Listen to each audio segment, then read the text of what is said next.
Hello बच्चों, कैसे हैं आप लोग। आशा करती हूँ आप लोग सही होंगे, आप लोग की पढ़ाई मस्त चल रही होगी।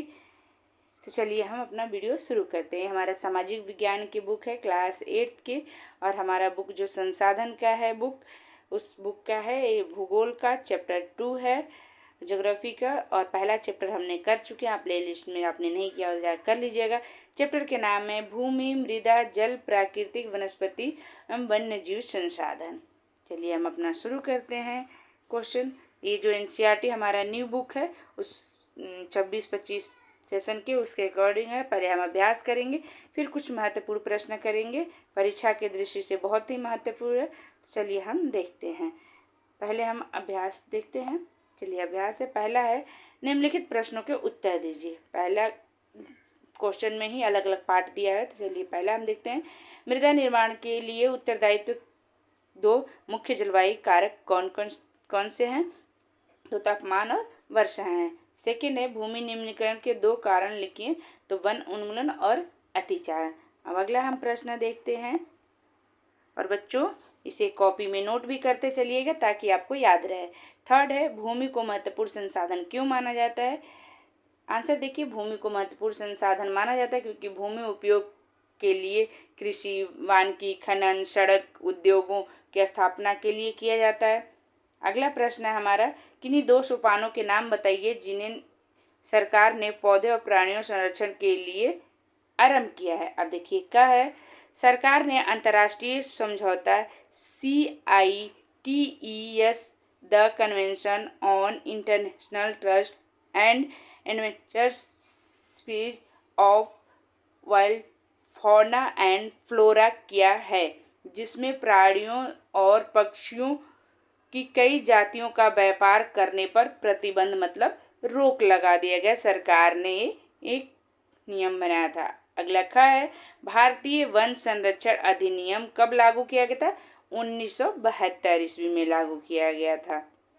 अब अगला प्रश्न हमारा है, चलिए देखते हैं, जल संरक्षण के 3 तरीके बताइए। आंसर देखिए, पहला है उद्योग को अपशिष्ट पदार्थों को नदियों और झीलों में नहीं बहाना चाहिए।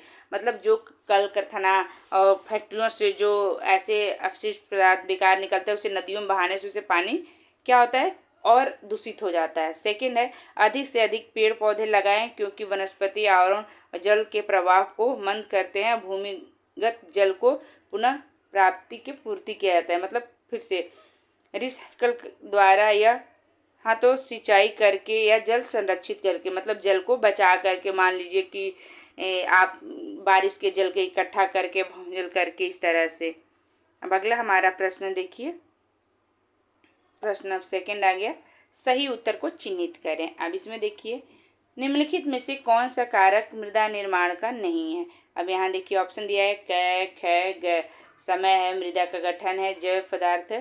तो यहाँ देखिए मैंने नीचे आंसर भी लिख दिया है, इसका आंसर होगा ख, मृदा का गठन। अब यहाँ सेकेंड देखिए, निम्नलिखित में से कौन सी विधि तीव्र ढाल पर मृदा अपरदन को रोकने के लिए सर्वाधिक उपयुक्त है। तब यहाँ देखिए क्या है, रक्षक मेखला, मल्चिंग है और वेदिका कृषि है। तो इसका आंसर क्या हो जाएगा, वेदिका कृषि।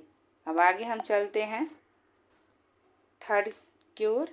चलिए ये देखिए, निम्नलिखित में से कौन सा प्राकृतिक के संरक्षण के अनुकूल नहीं है। अब यहाँ 3 ऑप्शन दिया है क, ख, ग। बल्ब को बंद कर देना चाहिए, आवश्यक ना हो तो। नल को बंद कर उपयोग के बाद तुरंत बंद कर देना चाहिए। और ग है, खरीदारी के बाद पॉली पैक को नष्ट कर देना चाहिए। तो इसका आंसर जो हमारा राइट हो गया, ग हो गया। देखिए यहाँ पे आंसर भी है कि खरीदारी के बाद पॉली पैक को नष्ट कर देना चाहिए, क्योंकि पॉलीथीन के आप ऐसे खुले में फेंकते हैं तो उससे जो जानवर घूमते हैं उसे भी खाते हैं, उनके भी नुकसान। और प्लास्टिक ऐसी चीज़ है जो गलती नहीं है। अब हम अगला प्रश्न देखते हैं। चलिए अब हम थर्ड देखते हैं। ये थर्ड है कि निम्नलिखित का मिलान कीजिए। अब यहाँ एक तरफ देखिए कै, ख, ग, घ दिया है, और एक तरफ 1 2 3 4 5 6 तक दिया है। अब देखिए क्या में दिया है कि भूमि उपयोग, और थोड़ा सा इसे ऊपर मैं करती हूँ इस तरह से। देखिए तो देखिए क्या है, भूमि उपयोग, हार्मोन्स और चट्टान बांध, जैव मंडल, और इधर दिया है मृदा अपरदन को रोकना, स्थल मंडल, जल मंडल, वायुमंडल के बीच जुड़ा एक क्षेत्र है, और भूमि के कार्य उपयोग, और पृथ्वी ऊपरी मृदा का निक्षेपित जैव पदार्थ, और समुचे रेखे जुताई। तो अब देखिए हम पहला भूमि का उपयोग हम अभी पढ़े थे ऊपर कि भूमि को उत्पादन कार्य के उपयोग के लिए, मतलब भूमि पर हम कुछ कार्य करने के लिए। अब हमारा सेकंड हो गया, सेकंड बताइए आप अपने से। ये सेकंड हो गया हमारा जो ऊपरी मृदा का निक्षेपित, और हम अभी तो इस तरह से, और ये देखिए नीचे चट्टान बांध जो है मृदा अपरदन के रोकने के लिए चट्टान बांध बनाया जाता है। यहाँ से देख सकते हैं कि चट्टान बांध जो मृदा अपरदन के रोकने के लिए है। और अगला देखिए ये जैव मंडल, यहाँ देखिए थोड़ा सा और मैं ऊपर करती हूँ, नीचे करती हूँ। जैव मंडल देखिए, तो जैव मंडल ये हो गया, स्थल मंडल, जैव मंडल सभी एक दूसरे से। और यहाँ नीचे आप आंसर भी देख सकते हैं, मैंने सामने सामने सारा आंसर लिख दिया है कि क्या के क्या होगा। थर्ड होगा ख के, फोर्थ होगा ग के, ये होगा, और घ के, इस तरह से आप आंसर भी देख सकते हैं। चलिए अब अगला प्रश्न की ओर कि निम्नलिखित कथनों में से सत्य असत्य बताइए। यदि सत्य है तो उसका कारण लिखिए। पहला है भारत और गंगा ब्रह्मपुत्र का मैदान अधिक आबाद प्रदेश है। अब इसका आंसर सत्य है। ये कारण बिल्कुल सही है कि यह मैदान अधिक उपजाऊ है, यहाँ विभिन्न खाद्यान्न फसलें उगाई जाती है, और जल जो प्रचुर मात्रा में उपलब्ध है, और मैदानी भाग होने के कारण यहाँ सड़कें और रेल मार्ग घना जाल है। अब हम अगला देखते हैं, इसी में सेकंड देखते हैं। ये देखिए हमारा सेकंड, भारत में प्रति व्यक्ति जल की उपलब्धता कम हो रही है। इसके कारण ये भी कारण सत्य है। बढ़ती जनसंख्या, भोजन और नकदी फसलों की बढ़ती मांग और बढ़ती नगरीकरण जल आपूर्ति की कमी के मुख्य कारण है।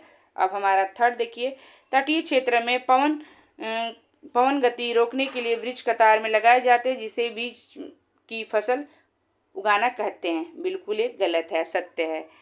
अब ये देखिए, मानवीय हस्तक्षेप और जलवायु परिवर्तन परितंत्र को व्यवस्थित रख सकते हैं, ये भी बिल्कुल गलत है, असत्य है। अब हमारा ये अभ्यास के खत्म हुआ। अब हम कुछ महत्वपूर्ण प्रश्न करते हैं, तो चलिए हम देख लेते हैं। भूमि उपयोग से क्या समझते हैं? तो आंसर देखिए, भूमि का उपयोग विभिन्न कार्यों के लिए किया जाता है, जैसे कृषि, वानिकी, खनन, उद्योग। हमने पहले भी क्वेश्चन करा था। सेकंड देखिए, विश्व में कौन से क्षेत्र विरल जनसंख्या वाले अर्थात निर्जन हैं? तो विरल जनसंख्या वाले क्षेत्र जैसे ऊबड़ खाबड़ स्थलाकृतियाँ। और सेकंड है पर्वतों की तीव्र ढाल। थर्ड है जल भराव के लिए अति प्रभावित निम्न क्षेत्र। और फोर्थ है मरुस्थल क्षेत्र। और फिफ्थ है सघन वन। अब अगला हमारा है थर्ड है, देखिए थर्ड है, भूमि उपजाऊ को प्रभावित करने वाले भौतिक कारक बताइए। तो ये देखिए, स्थलाकृतियाँ, मृदा हो गया, जलवायु, खनिज, जल की उपलब्धता। अब हमारा फोर्थ है, भूमि संरक्षण के कुछ तरीके बताइए। तो वृक्षरोपण हो गया, भूमि रासायनिक कीटनाशकों एवं उर्वरक को नियमित उपयोग, अतिचारण पर रोक हो गया। और अगला है, मृदा का निर्माण किस प्रकार होता है? तो आंसर देखिए, मृदा का निर्माण चट्टानों से प्राप्त खनिजों और जैव पदार्थ तथा भूमि पर पाए जाने वाले खनिजों से होता है। यह आपकी प्रक्रिया के माध्यम से बनती है। अब अगला हम प्रश्न देखते हैं। देखिए हमारा अगला प्रश्न, अब क्षण को परिभाषित कीजिए। तापमान परिवर्तन हर क्रिया पौधों, प्राणियों और मनुष्य द्वारा अनावृत की गई शैलों का टूटना या क्षय होना अपक्षरण कहलाता है। अब हम कुछ बहुवैकल्पिक प्रश्न के सही उत्तर चुनेंगे। तो ये देखिए हमारा पहला जो प्रश्न है, इनमें से कौन सा स्थान सघन बसे क्षेत्र है? तो देखिए यहाँ कै, ख, ग, घ दिया है, तो इसका आंसर जो हो जाएगा घ हो जाएगा, नदी घाटी। और सेकंड है, निम्नलिखित में से कौन से भूमि के उपयोग को निर्धारित करने वाला एक भौतिक कारक नहीं है? तो देखिए यहाँ भी चार ऑप्शन है, स्थलाकृतियाँ, मृदा, जलवायु और प्रौद्योगिकी। तो यहाँ पे घ हो जाएगा, प्रौद्योगिकी। और अगला है हमारा, देखिए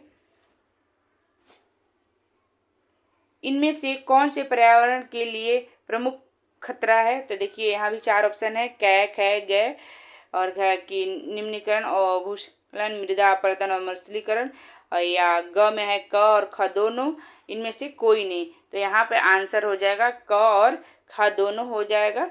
अब अगला है चट्टान, मलबे आदि के नीचे की ओर खिसकने क्या कहलाता है। तो यहाँ भी देखिए 4 ऑप्शन है, मृदा अपरदन, अपक्षय, भूस्खलन और उपर्युक्त सभी। तो यहाँ पे क्या हो जाएगा, संकलन। अब अगला हम प्रश्न देखते हैं, भू निम्नीकरण का अर्थ क्या है। तो यहाँ भी देखिए हमारा 4 ऑप्शन दिया हुआ है, देख सकते हैं। तो इसका भी आंसर ख हो जाएगा कि भूमि की गुणवत्ता में कमी। अब चलिए हम कुछ और प्रश्न देखते हैं, निम्न में से सही या गलत कथन बताइए। अब हमारा कुछ प्रश्न है सही गलत वाला, इसको देखते हैं। पहला है, वन और अन्य वनस्पति मृदा अपरदन को बढ़ावा देते हैं, बिल्कुल ये गलत है। सेकेंड है, बढ़ती जनसंख्या मृदा निम्नीकरण का कारण है, बिल्कुल राइट है, सही है, क्योंकि जितने जनसंख्या बढ़ रही है मृदा मिट्टी जमीन तो बढ़ नहीं रही है, तो निम्नीकरण के कारण है। थर्ड है, प्राकृतिक दशा और जैव पदार्थ मिट्टी की संरचना को प्रभावित करता है, ये भी बिल्कुल सही है। फोर्थ है, पृथ्वी के भूपृष्ठ पर सभी मृदाओं में एक लक्षण पाए जाते हैं, बिल्कुल गलत है, क्योंकि हमारे पृथ्वी पर जो मिट्टी है अलग अलग प्रकार के, हर जगह एक समान नहीं पाया जाता है। अगला हमारा है फिफ्थ है, जनसंख्या और प्रौद्योगिकी भूमि के उपयोग को निर्धारित करने वाले महत्वपूर्ण कारक है, बिल्कुल राइट है। अब हम कुछ और प्रश्न देखते हैं, निम्न प्रश्नों को उत्तर एक शब्द में दीजिए। पहला है, स्वस्थ पर्यावरण के लिए भूमि को कितने भागों पर वन होना चाहिए। तो आधे भाग पे। और अगला है देखिए, भूमि का कितना प्रतिशत भाग जल से ढका हुआ है। तो 2/3 भाग।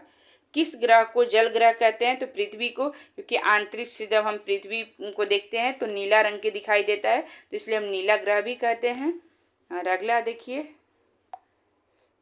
वृक्षों को कतार में लगाने की प्रक्रिया क्या कहलाती है। रक्षक मेखला कहलाती है, जो बिल्कुल ऐसे कतार में, मान लीजिए ऐसे ऐसे वृक्ष कतार में लगा रहे हैं तो उसे हम क्या कहते हैं, रक्षक मेखला कहते हैं, इस कतार से लगाते हैं तो। अगला है, विश्व में कुल जल का कितना प्रतिशत भाग जल का अलवण है। तो 2.7%, मतलब मीठे पानी का स्रोत। अलवण मतलब होता है खारे पानी का स्रोत। तो हमारे देश में खारे पानी का स्रोत ज़्यादा है, मीठे पानी का स्रोत कम है, क्योंकि वो खारे पानी में सोडियम क्लोराइड की मात्रा ज़्यादा है, तो उस पानी को हम कोई और इस्तेमाल नहीं करते हैं। ठीक है, अब हमारा ये चैप्टर खत्म हुआ। और यदि आप नए हैं तो हमारे चैनल को लाइक सब्सक्राइब करिएगा, शेयर करिएगा अपने दोस्तों में, बेल आइकन को जरूर दबाइएगा ताकि वीडियो की नोटिफिकेशन आप तक जल्दी पहुँचे। और अगले वीडियो में हम जल्द मिलते हैं। धन्यवाद।